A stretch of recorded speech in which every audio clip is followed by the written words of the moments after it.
Hello, I'm Nathan Judo. I'm here with Wolves reporter Mr. Liam Keane. We've just been heard from Mr. Julian Lopetegui, head of the big game against Brighton. Slightly more prettier background today, would you say, than the last pre-match? The last two videos have been great. Been high bar. Yes. Look, it's raining though, but we're outside, so we're braving the elements. Look, obviously, Wolves. I think Wolves are safe. You're a little bit more.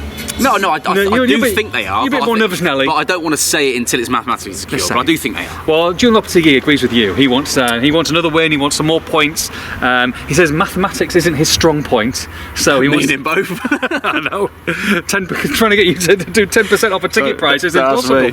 Rosie pays. That's right. But he wants to make sure that they're done and dusted. Look, 3 points on Saturday, of course, will help against a very tough team, and he was very, very complimentary against Brighton. Yeah, really complimentary. I mean, we both said this on the podcast recently. We watched them against United in the FA Cup. They should have won that game, shouldn't they? Yeah. I think they were very good that day. Not so good last night. No, I was just about to say. Obviously, losing to Forest is. It's not a great result for them. But speaking to some of the other journalists today who went to that game, Brighton sort of lost a bit of their spark in the second half. Probably a bit of a hangover from the weekend's game, really. So the fact that they've got 3 games in a pretty short space of time, they've got a quick turnaround now to Saturday. Yeah. It's going to be interesting. But as you say, Lopetegui was very complimentary. Described them as one of the best footballing sides in the world at the moment. In the world, and he wasn't. He was asked that a few times. He didn't hold back on his opinions. So, but look, when you think about it, if you take the Brighton side who played Manchester United, they played them off the park. They were brilliant. I mean, it was a pleasure to watch. Even though it was a 0-0, it was an enthralling game, and they've got players that can hurt you. Absolutely, they're bright going forward, aren't they? It's interesting. Pun intended. There you go. Lopetegui actually he did specifically talk about the attack, but then sort of circled back around in his same answer and mentioned the defence as well. But again, looking at last night's game, they do take some risks at the back.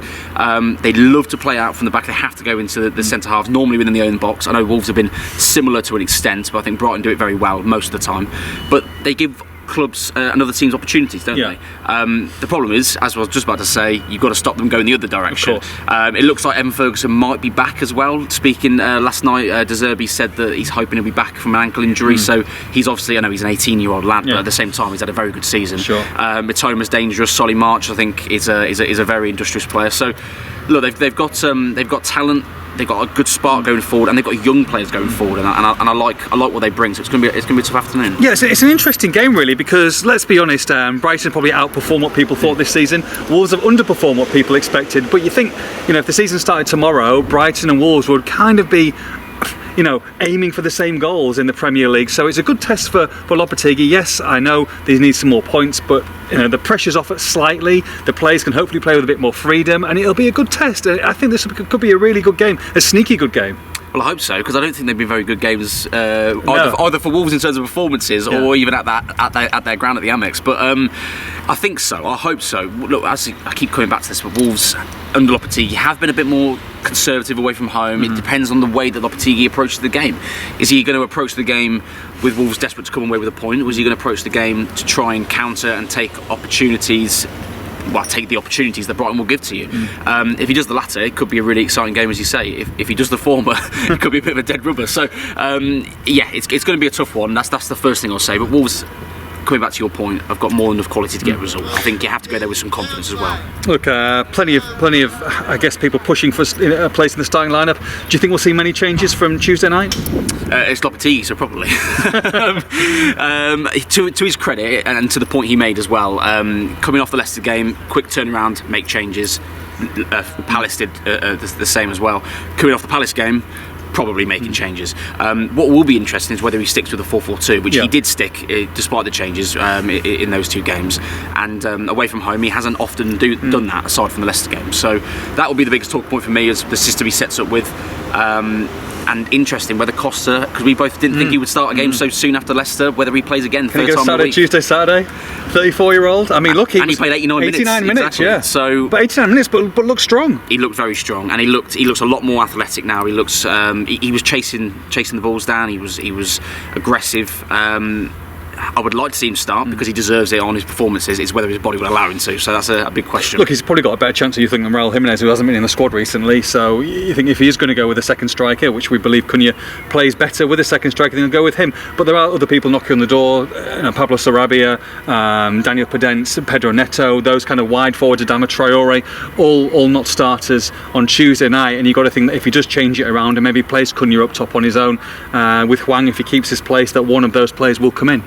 I think they would have to, because you need a bit more dynamic forward if you're going to play Cunha on his own as a number 9, and we've seen that most of the time. They've played one of those players you mentioned on the other wing, and then it also depends massively heavily on whether Nunes plays out wide, whether he plays centrally, whether he's dropped altogether. So there's a lot of question marks as to whether any of those players come in, but the fact that none of them have started the last few games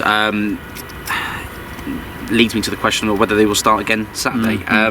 Obviously, there's only a certain amount of positions up for grabs as well.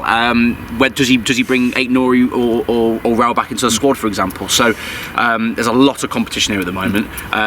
The squad's probably slightly too big, but it's the kind of competition Wolves needed and wanted in January to mean that right now we're talking with Wolves 13th in the league, not 20th. We're going to have predictions on the podcast. If you haven't listened to it, why? But we'll refresh you what you think. I've gone Desmond. I've gone Desmond 2-2. You have. I went 1-1. 1-1. So I think either of those would be a brilliant result, by the way, because it's a tough place to go. So it's a long place to bloody travel as well. Crikey, can't wait for that trip. Already been planning which services to stop. Oh, which one are you going for? I think I'm going to go for Beaconsfield. Oh, Beaconsfield's strong. Yeah. Strong. You're nailed on getting a Leon. Nailed on getting a KFC, I reckon. Oh yeah, Mackey's. Yeah, I forgot you're tight. You need a £3.99 bargain bucket. Looking forward to this one. Brighton against Wolves. For all the build up on this one, make sure you log on to expressandStar.com. Cheers, Chief. Boom. Killed it. Bang. Sorry. Are you absolute rat?